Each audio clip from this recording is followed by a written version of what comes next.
என்னடா எங்க அம்மா வீட்டுல உட்காந்து கருவேப்பிலை உருவிட்டு இருக்கிறேன்னு பாக்குறீங்களா? ஆமாங்க, எங்க அம்மா ஒரு புது பிசினஸ் ஆரம்பிச்சிருக்காங்க. அது ஆடி 18 அன்னைக்கு ஆரம்பிச்சே ஆகணும் அப்படின்னு சொல்லிட்டு முன்னத்த நாள் சாயங்காலம் போன் பண்ணி கூப்பிட்டாங்கன்னு காலையில் நேரமே எந்திரிச்சு குளிச்சு கிளம்பி அங்கிருந்து இங்க வந்தாச்சுங்க. நான் எங்க அம்மா வயிற்றுல இருக்கும் போது இருந்து இப்போ வரைக்கும் எங்க அம்மாவை டெய்லரா தாங்க பாத்துருக்கிறேன். எங்க அம்மா தைக்கிறக்க ஆரம்பிச்ச காலத்துல எல்லாம் சாதா பிளவுஸ் வெறும் 5 ரூபா தானுங்களாம். நாங்களாம் சின்ன குழந்தையா இருக்கும்போது விறகடுப்புல தாங்க தண்ணியே காய வைப்பாங்க. அதுக்கப்புறம் பைப்பு திறந்தாலும் தண்ணி வராதுங்க. தொட்டிக்குள்ள பக்கெட் போட்டு மோந்து எடுத்தாங்க புழங்கோன்னு. அது போக எங்க அப்பா மெக்கானிக் ஒர்க் ஷாப் வச்சிருந்தாருங்க. அங்க 25 பேர் வேலை செய்வாங்க. அவங்களுக்கு மத்தியான சாப்பாடுலாம் சமைச்சு கொடுக்கணுங்க. எங்களையும் பார்த்துட்டு டெய்லி 5 பிளவுஸும் தைச்சிருவாங்க. காலையில் 4 மணிக்கு எந்திரிச்சா நைட் 12 மணி வரைக்கும் ஓயாம ஏதாவது ஒரு வேலை செஞ்சுட்டே தான் இருப்பாங்க. எங்க அம்மா மட்டும் இல்லைங்க, ஊர்ல முக்காவாசி லேடிஸ் இப்படித்தாங்க. வீட்டு வேலையே சரியா இருக்குதுன்னு புலம்பிட்டு உட்காராம நம்மளால முடிஞ்சதை நம்ம குடும்பத்துக்கு ஏதாவது செய்யணும் அப்படின்னு சொல்லிட்டு இப்பெல்லாம் நிறைய லேடிஸ் வேலைக்கு போகணும், அதுக்கப்புறம் பிசினஸ் ஸ்டார்ட் பண்ணணும் அப்படின்னு சொல்லிட்டு தைரியமா இறங்கிடுறாங்க. வீட்டு வேலை செய்யறதே ரொம்ப கஷ்டம் அப்படின்னு நினைக்கிறவங்க மத்தியில வெளியில வேலைக்கு போயிட்டு வர்றவங்க, பிசினஸ் பண்றவங்க, இல்ல வீட்டுல இருந்து ஏதாவது தொழில் செஞ்சு சம்பாதிக்கணும்னு நினைக்கிறவங்க, இவங்களை எல்லாம் உண்மையாலுமே ரொம்ப பாராட்டணுங்க.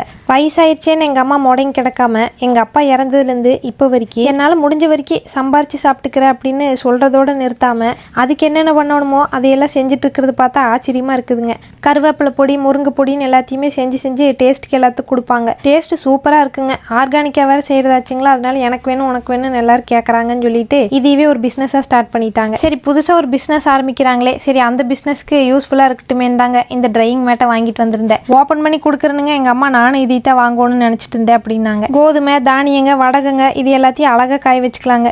3 பக்கம் ஜிப் இருக்குதுங்க. ஓபன் பண்ணி நம்ம எதை காய வைக்கணுமோ அதை உள்ள போட்டு ஜிப்பை போட்டு க்ளோஸ் பண்ணிட்டோன்னு வைங்களேன், காக்கா குருவியும் எடுக்காதுங்க. நல்லா சுத்தமாகவும் காய வச்சுக்கலாங்க. ப்ராடக்டோட டீட்டெயில்ஸ் டேக் பண்ணியிருக்கிறேனுங்க. இந்த பிஸ்னஸை ப்ரொஃபஷனலாலாம் இன்னும் ஆரம்பிக்கலிங்க. எல்லா வேலையும் கரெக்டாக பண்ணிவிட்டு அதுக்கப்புறம் சொல்கிறேனுங்க. உங்களால் முடிஞ்ச சப்போர்ட்டை எங்கள் அம்மா பிஸ்னஸ்க்கு நீங்களும் கொடுப்பீங்கன்னு நம்புறேனுங்க.